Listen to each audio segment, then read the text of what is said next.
Hi, everybody, and welcome to another edition of Bengal Magazine, and Happy New Year. It's our first show since the new year, and welcome back. And on the show, we're going to talk a little hoops and a little track. First up, women's basketball, and Sue Roarke will join us, along with Ashley Wallace, her sophomore from Lockport out of Starpoint High School.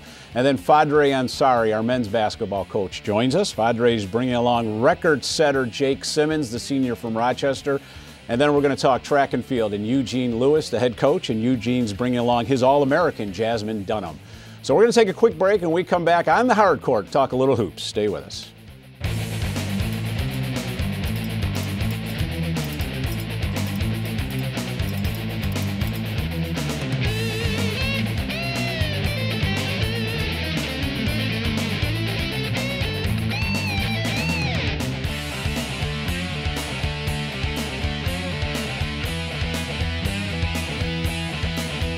All right, let's talk a little hoops, and women's basketball joins us, Sue Roarke, along with Ashley Wallace, and welcome, ladies. Let's talk about what I would consider maybe an evolution of this team, the transition of this team, however we want to word this. Winners of 3 of the last 4, 4 of the last 6, and I think before I ask you that, you like where you are right now?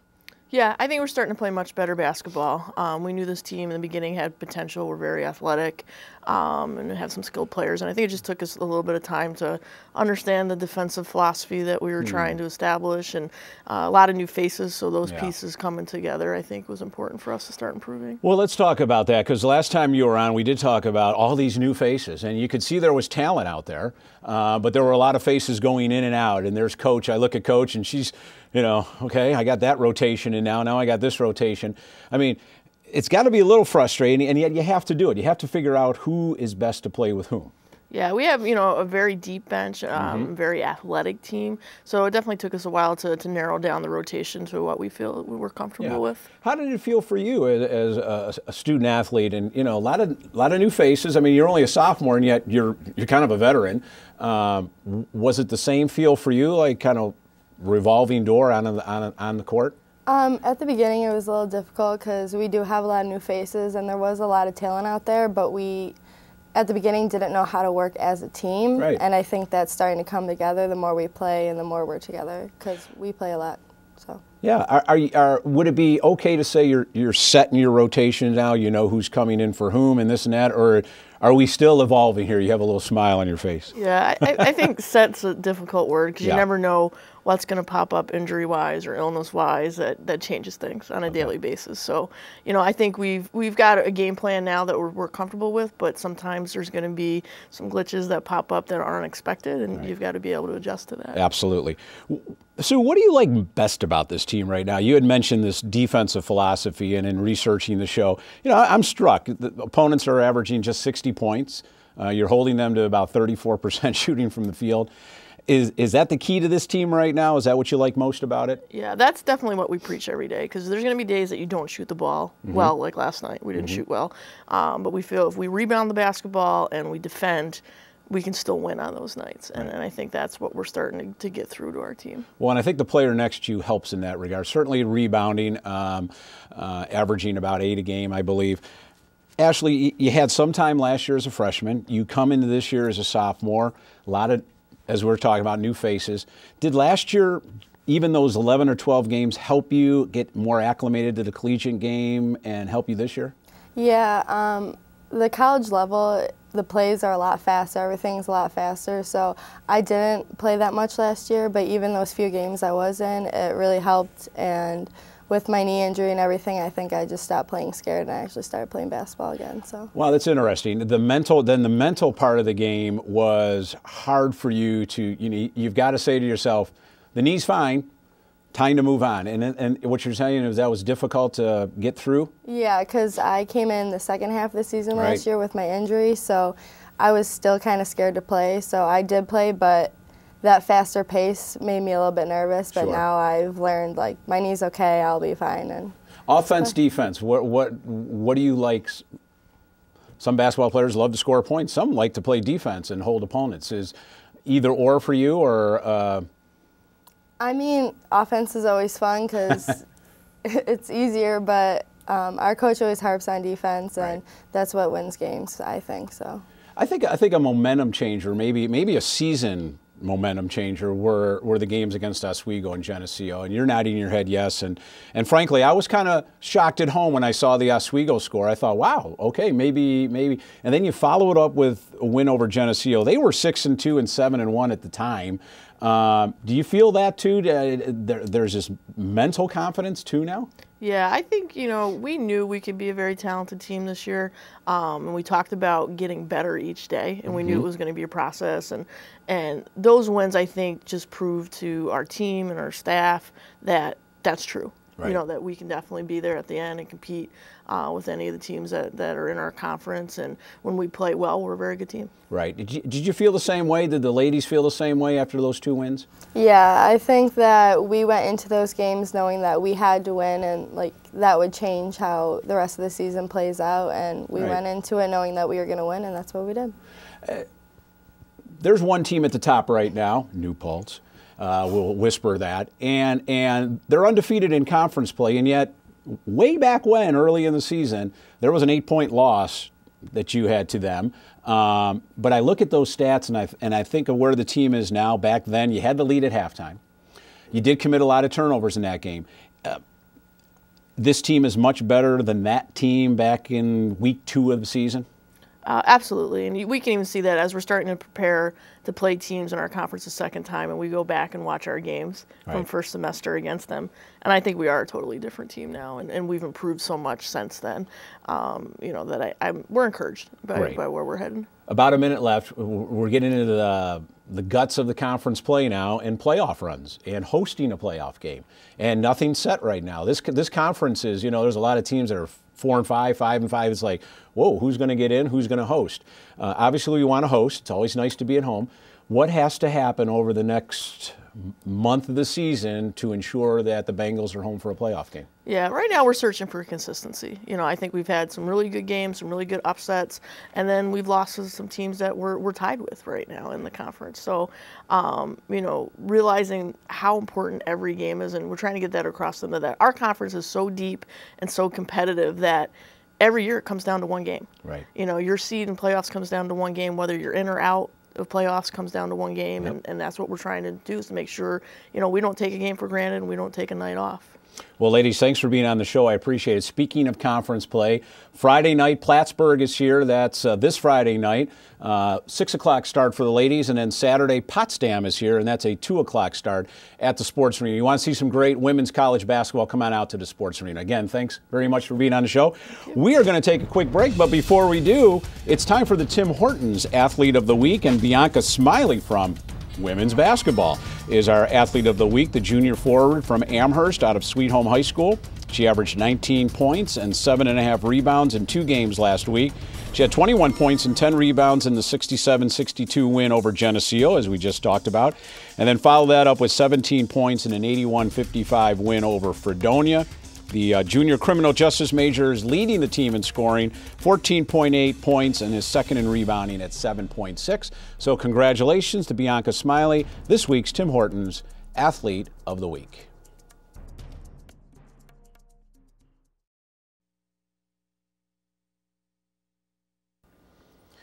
All right, let's talk a little more basketball. We're joined now by men's basketball. Fajri Ansari, the head coach, and record-setting Jake Simmons is here. And welcome, gentlemen. Thanks for coming on. Just a little bit about the season, and then I really want to devote this segment to Jake. And I think it's incredibly well-deserved. But before that, give us a little take on the season right now. A little up, a little down, a little up, a little down. Kind of frustrating for you? Yes. But, it was to be expected. Jake actually is our only returning starter for the season. Right. We got off to a good start, and, so we're a team, on any given night, we could beat anybody. And any given night, in our conference, you can lose the game if you don't come to play. Right. But we get ready to go into the second part of the season. I am encouraged. There's been some progress made in areas, that's been needed, but we're really going to have to knuckle down on defense. Right. And, taking care of the ball and executing. Next to you is the record-setting Jake Simmons. There was a record at Buffalo State basketball that many thought might not have been broken, and that's icon in Randy Smith, a 3-time All-American in three-sport All-American in basketball, track and field, and soccer. 1,712 points. And Jake Simmons walks in and decides he's going to break that record this year. And Jake, has it settled in that you are this school and a long tradition of basketball here, this school's all-time leading scorer? Not really. It hasn't settled in yet because we still have a long season ahead of us. Right. Well, it's winding down now. But so I haven't had really a chance to enjoy it yet, anything like that. But people tell me all the time how great it is and and I'm just really thankful to even be in a position to be even mentioned in the same sentence as Randy Smith. You know, it's interesting, Coach. 3-4 years ago when you brought Jake on board, I know it's a difficult question. Yeah, I thought he'd become the all-time leading scorer, but did you see this type of scoring potential in this kid when you brought him to campus? Well, his freshman year, I think he averaged close to 20 points his freshman year. I wasn't thinking long-term about breaking records, but of course I wasn't expecting him to do it less. I think if he's doing that his freshman year, I wanted him to keep building on that. And you know, he always could shoot the ball, you know, and Jake could tell you that, but I was always looking to try how to improve his game in other areas. And that's helping. You know, he had a good scoring game last night, albeit we took a loss, but he was not just relying on a three-point shot, you know, because, you know, he's a target, and so everybody has specialized defense sets for him every night. So first year, second year, and getting away with it a little bit, but by the, you know, midway to second year, he's been a target ever since. So so it's really to his credit to be able to go over that record and knowing that people know that he's going to be the key person shooting for us. Jake, let's talk about that, the evolution of you as a scorer, because he's right. Sooner or later, the target goes on your back, and people are trying to stop you. Mm-hmm. And how has your game evolved from an offensive standpoint? Have you had to do different things to score, et cetera? Oh, yes, I had to do a lot, actually. And if it wasn't for Coach, I probably wouldn't have done those things because of the fact that I know I can shoot, and I feel like I can shoot over anybody, but that's not the only part of the game. So the other part of the game is getting to the basket and getting the free throws. You know, like LeBron James, Kobe Bryant, those guys are all good at getting to the free throw line. Right. So and it helps and it add points to the score. Coach always tell me you can't be a good free throw shooter if you don't ever get to the line. That's right. You know, so this year and last year I think I focused on trying to get to the line a lot more. Right. In my first 2 seasons and it makes me a lot harder for guys to guard me because they don't have to just guard me for the three-point line. Sure. Now I can get to the basket and get the foul and still finish and many times and then get to the line and knock them down. You know, it's been quite a journey for you. I mean, I think journey is a proper word for you as you look back on your background, your home life, a tough background. Yeah. And yet you get here and you continue this journey on. Reflecting back on it, Jake, it's got to be, do you reflect a lot on where you've come from and where you are right now? I think that's what keeps me going, is reflecting on where I come from. You know, I don't want to get too deep into special situations, but to be in a car accident and have a mother pass and to be like the caretaker for my siblings and go through abuse of my stepfather, those are things I think that anybody would say, I give up, you know? Sure. And to make it where I am today, I use that as energy to keep me going, you know, instead of giving up. And I don't want to go back to anything like that. So I'm afraid of that, you know. So I keep that as motivation and my determination to set goals for myself and to reach those goals, not just, you know, with sports, but like in life, period, in school, education. So, yes, I think that my reflection on my past has a lot to do with my success right now. Mm-hmm. Let's talk about the game where you broke the record. And it was about a month ago, and you had 42 points. You needed, I think, 33 to tie or break it. Going into that game, Jake, were you thinking this could be the game? Or, I mean, 42 points, 33 points, that's a pretty good night. I mean, you had 43 that night? I mean, that's a pretty good night. Were you thinking maybe this could be the game, or did you start thinking as you felt it, as they say? No, I told Joe Merlo. Yeah, sure. Our Hall of Famer. Yes, he's a good friend of mine. I told him I'm going to break it today. So I woke up that day. I was in the gym all day. I had my mind was clear. I had a lot of things going for me, and I wanted to break it at home. I was so determined to break it at home because there was no greater joy than having, the people of Buffalo State, the staff, and everybody that has been there for me see me break that record. So I rather have done it here. So right. I honestly, like when I woke up that morning, I had my hands were tingling, and throughout the whole day, so I stayed in the gym the whole day because something just felt like, it just felt like I was gonna do something great that day. Right. So. It just felt good. I want that tingling feeling, Coach, if I could get that when I was shooting, but that was so long ago I can't remember my playing days. But anyways, and we've got less than a minute. Did you sense it then that, whoa, boy, this could be the game? He's feeling it. He's, things are going in, et cetera, and just keep giving him the ball, or was it just the rotation of the offense working? Well, to be honest, the games leading up to that, I wasn't sure. I know it was possible. He needed 33 points, to break the record. But I said it was going to be kind of a reach because it was looking how we were playing. And I'm saying, wow, we may wind up breaking this record on the trip down to Florida. But I never put it out of impossibility range. After he made his first 3 shots, then I know that look from him, So I kind of figured that he would do that. Well, we've got plenty of games left to continue on, go over the 2,000-point mark, and then move into the playoffs. And Jake, congratulations on everyone associated with Buffalo State Athletics. Congratulations on breaking the record. And Coach, keep it going now. We're going to take a quick break. Before we do, January 25th, this Friday, the Bengals are in town against Plattsburgh. That's an 8 o'clock game, and then follow it up Saturday, January 26th. We've got Potsdam at 4 o'clock at the Sports Arena. Come on out and watch the record-setting Jake Simmons. We're going to take a break, and when we come back, track and field.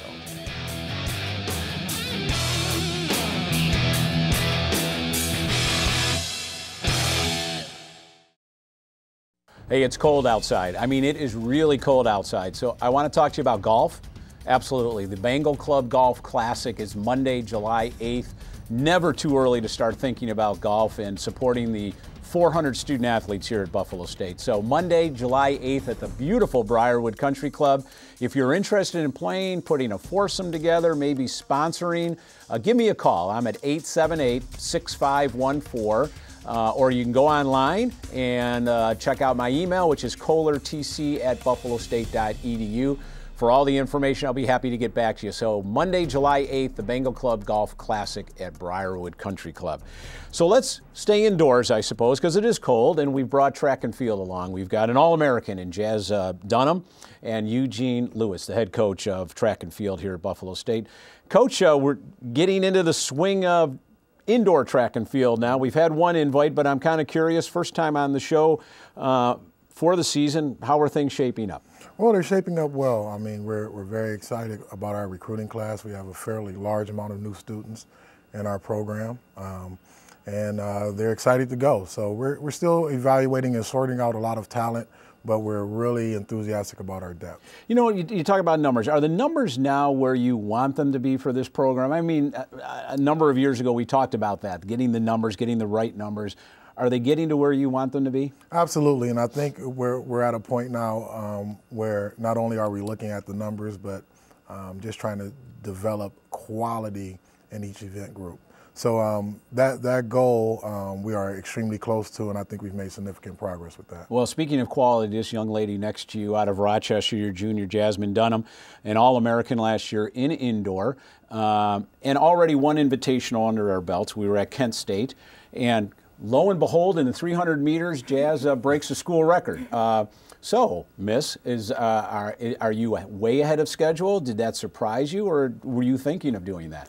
It really didn't surprise me because going into it, I was talking to the coaches and they told me like how to run it, you know, to break the record. Okay. So that's pretty much what I did. So you're already telling her on how to break it. You always told me it was all about peaking, Coach. What happened here? Well, the thing is you know, as you look through a season, you always want to get better in terms of your performances. But one of the things that we've always talked about is you should come in at the level or above at which you left the season last year. Oh, so. Okay. Jazmin is showing tremendous growth because she is picking up where she left off, and that's why she has the expectations that she has. Well, if I'm you, I would be like, wow, this could be one great season for me. Does that really kind of pump you up, because that was just the first meet of the year? Yeah. I mean, what do you do now? I mean, let's talk about a training session. Let's talk about a week in a sprinter's practice training. What are you working on now, Jazz? Well, each day is kind of like set up differently. So Mondays and Wednesdays, I'll work with Coach Allen, Coach Lewis, like with sprints and out of the blocks and stuff. Okay. And then on Tuesdays and Thursdays, that's when I'll work with Coach Hicks with the hurdles. Okay. So that's pretty much how it goes. How does this change during the year? And does it change from a good time or a bad time at an invite? Do you look at her and go, okay, now we need to tweak it a little bit, or is she basically on a training schedule now? She's on a training schedule that is more constructed for her peaking at a national level. Okay. You know, every student athlete in the program all have different skill sets, so you try to set the training to allow them to be the most successful at their particular skill level. Because she's a national caliber athlete, you have to kind of project a little bit long range. So we are extremely conservative in the front part of the season to avoid injury and so on and so forth. Okay, and yet she's already broken a record, so that's amazing. Nationally elite athlete. You know, when I hear that, my ears kind of perk up. Is that what you came to Buffalo State for? You know, when this guy recruited you, did you say, that's where I want to be? I want to be a national elite athlete. Yes, definitely. And is it surprising to you where you are right now? In a way, yes, because I didn't expect to be like this good. Okay. Like, you know, coming here and stuff, and you know, coming out of high school and not really having like the best training and stuff. So right. Coming here and then like getting this training, I didn't expect to be like this good. So let's talk about that. What has changed for you then from high school to college? You talk about training and probably nutrition. What are the key ingredients to getting you where you are right now? I'll have to say training and like staying healthy and everything. Okay. That's like the main thing. Last year at the Indoors National, let's go back a little bit, you took 5th overall, All-American.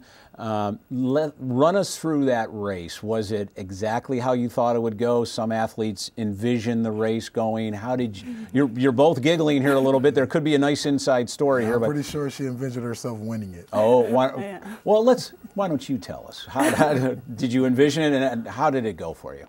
Well, going into it, like, I had the mindset, like, oh, like, you know, I'm going to win because, like, that's what I wanted. And then Sure. I didn't. So it was, like, I wouldn't say disappointed, but it, like, made me want to work, you know, harder Right. to, like, actually win. So when you go back on that race, and it's only 60 meters, was it the start? Was it the middle? Was it the end? You must relive that a couple times in your head. I would definitely say that it was a start because I don't get out as fast as I should. So I would Okay. definitely say it was a start. And I'm going to make an assumption, not being a track guy, that when you're only racing 60 meters, probably the start might be the most important. Oh, absolutely. It's like drag racing or anything else. You definitely want a good start. Right, so, absolutely. You know, and Jazmin has worked very hard at that, and she's going to continue to make great and tremendous strides at accomplishing her goal, and that's our expectation is for her to win. All right, let's talk about some team goals then, if we can. The women need to reclaim the championship, and I say don't need to, but I'm sure that's a goal for you. Up until last year, you had won it 3 straight years. The men won it in 2011. Let's start with the women. What is it going to take to get the women to win the indoor conference championship again? Well, the big thing right now is that we have a lot of youth, and what we're trying to figure out is the particular skill set of all these young ladies because they can do more than one event. Okay.